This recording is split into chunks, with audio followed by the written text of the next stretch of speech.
키가 쑥쑥 몸도 튼튼 지혜와 사랑 가득 예수님 닮은 사랑의 아이로 자라게 하소서.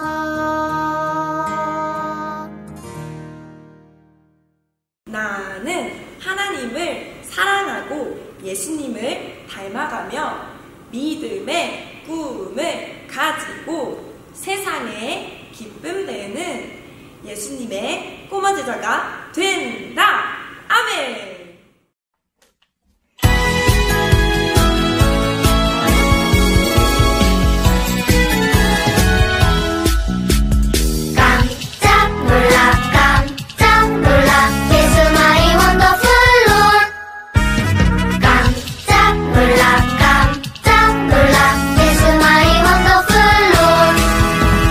놀라우신 예수님 못하시는 일 전혀 없어.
친구들, 만나서 반가워요.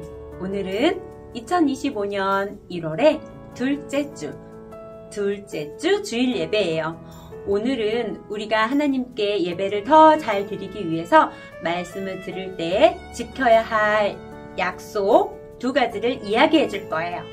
따라해 보세요. 말씀 약속 첫 번째. 눈은 반짝반짝, 귀는 쫑긋. 자, 말씀을 들을 때는 눈은 반짝반짝 예쁘게 간사님을 바라보고 귀는 쫑긋 잘 듣는 거예요. 자, 말씀 약속 2번째. 멋진 자세, 예쁜 모습. 맞아요. 말씀을 들을 때에는 멋진 자세, 예쁜 모습으로 들어야 말씀에 집중할 수 있어요. 내가 생각하기에 멋진 자세, 예쁜 모습으로 앉아볼까요? 와, 우리 친구들 잘했어요. 자, 역시 최고예요. 이것이 말씀 약속인데 어때요? 저 말씀 약속 잘 지킬 수 있어요 하는 친구들 있나요? 오, 그렇구나. 멋져요. 그런데 우리 하나님께서도 우리에게 약속하신 것이 있으시다는데요. 우와, 우리 하나님은 무엇을 약속하셨을까요? 성경 말씀을 한번 읽어볼게요. 성경 말씀 나와주세요. 왜냐하면 우리에게 한 아기가 태어날 것이기 때문이다. 하나님께서 우리에게 아들을 주실 것이다. 이사야 9장 6절 상반절 말씀. 아멘. 친구들, 간사님이 말씀 시작하기 전에 동화책 하나 읽어줄게요. 그 동화의 제목은 왕자와 매맞는 아이라는 책이에요. 귀 쫑긋하고 집중해서 들어보아요. 옛날에 매우 짓궂은 왕자가 살았어요. 왕자는 아버지인 왕의 명령도 다 무시하고 왕자로서 배우고 익혀야 할 것들에는 전혀 관심이 없었어요. 왕자는 매우 짓궂어서 왕실의 그 누구도 왕자를 말리지 못했어요. 지독한 장난꾸러기 왕자 때문에 아버지인 왕과 왕자를 가르치는 선생님들도 걱정이 아주 많았어요. 그럼 왕자는 못된 행동이 나올 때마다 어떤 벌을 받았을까요? 옛날 왕실에서는 왕자는 높고 귀한 신분이라 어떤 잘못이 있다 하더라도 벌이 금지되어 있었어요. 그래서 왕자는 전혀 벌을 받지 않았답니다. 그 대신 왕자가 잘못할 때마다 왕자를 대신하여 매를 맞는 아이가 있었어요. 그 아이를 영국에서는 휘핑보이, 우리나라에서는 태동이라고 불렀대요. 휘핑보이는 왕자가 저지른 잘못을 대신하여 벌을 받거나 매맞는 일을 하는 아이였던 거예요.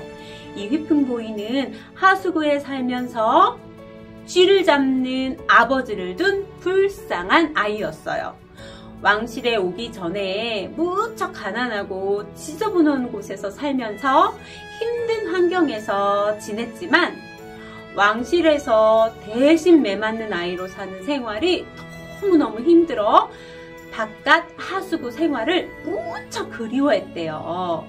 얼마나 힘들어했으면 하수구 생활을 그리워했겠어요. 왕자의 잘못을 대신 벌받은 휘핑보이처럼 이스라엘 사람들의 잘못을 대신 벌받은 어린 양처럼 우리의 잘못을 대신 벌받아준 분이 계세요. 누구일까요? 맞아요. 바로 예수님이시죠.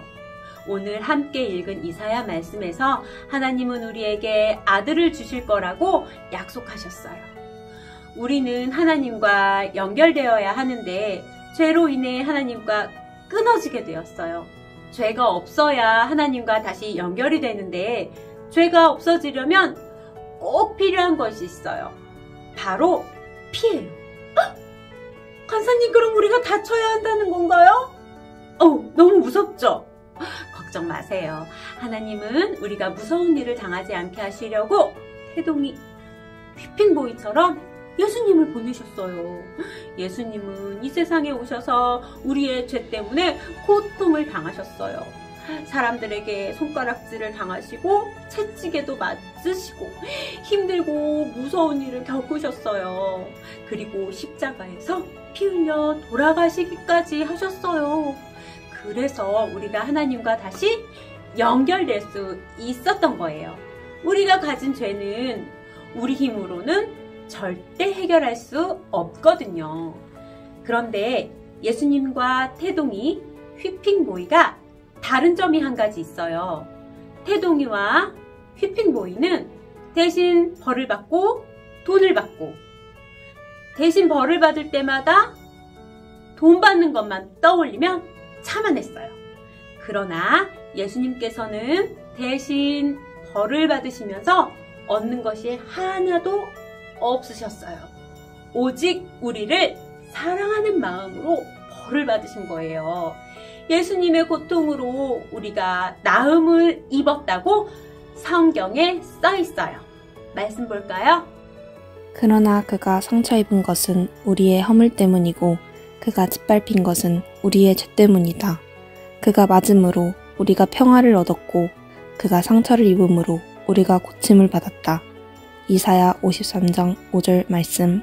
아멘. 마지막으로 우리가 하나님의 자녀로 꼭 믿음을 지켜야만 하는 이야기를 해볼게요.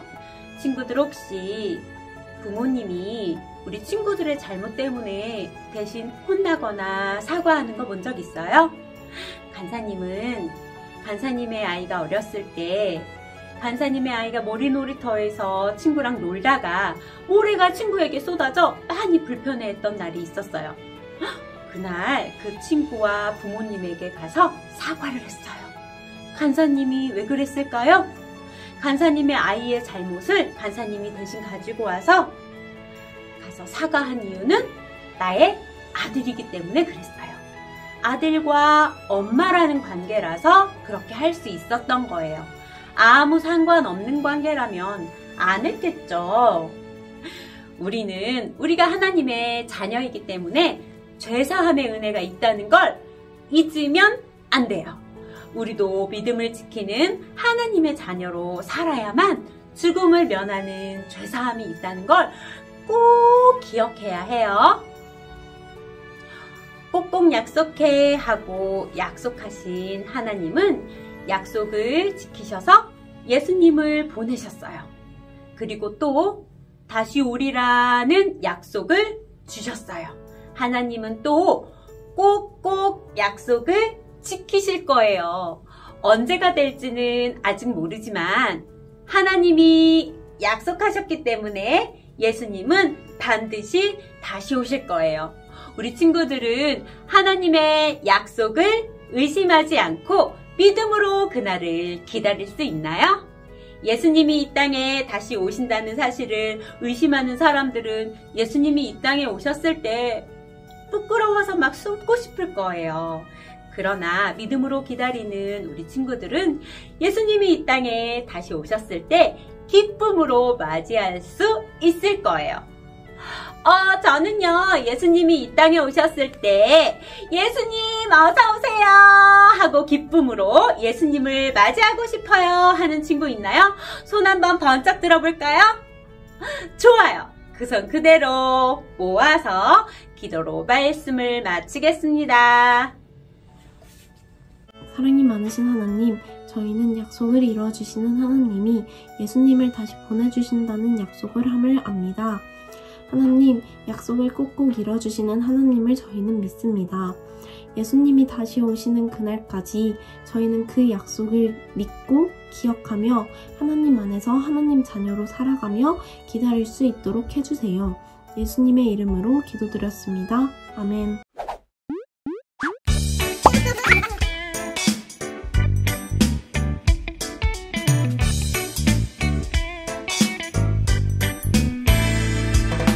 누구든지 내 말을 듣고 나를 보내신 분을 믿는 사람은 영생이 있고 심판을 받지 않는다. 그는 죽음에서 생명으로 옮겨졌다.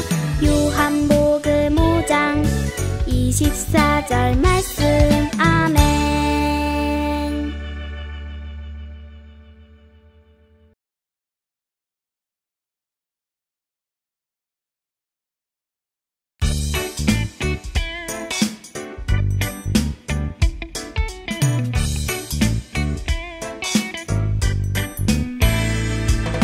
누구든지 내 말을 듣고 나를 보내신 분을 믿는 사람은 영생이 있고 심판을 받지 않는다. 그는 죽음에서 생명으로 옮겨졌다. 요한복음 5장 24절 말씀.